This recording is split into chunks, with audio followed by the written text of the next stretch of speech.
তো হ্যালো বন্ধুরা, আজকে আমরা 6টা বাজে কাজে লেগে গেছি। তো কি কাজ করছি আর এত তাড়াতাড়ি কেন কাজে লেগেছি চলো তোমাদেরকে বলে দিই।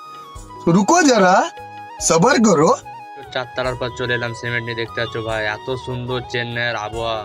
দেখতে পাচ্ছ কত সুন্দর, তোমরা কমেন্টে বলে যাবে, ঠিক আছে? তো তারপরে বোর্ড ফোর্ড লাগিয়ে একদম কারেন্ট ম্যান সব রেডি করে দিলাম, কেননা এখনো অন্ধকার হয়েছে, দিন হয়নি।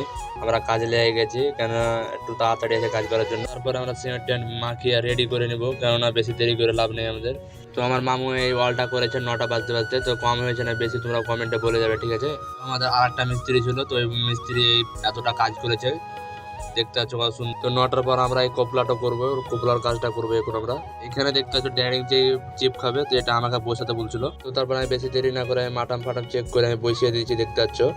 তারপরে আমার হয়ে গেছে, তো আমাদের 4:30 বেজে গেছে। এখন আমরা গ্রেনেডটা কাটিং করবো। আজকের মতন ব্লগটা এই পর্যন্তই ভাই। 1 লাখ ভিউজ আসলে তোমাদের জন্য একটা গিফট আছে ভাই।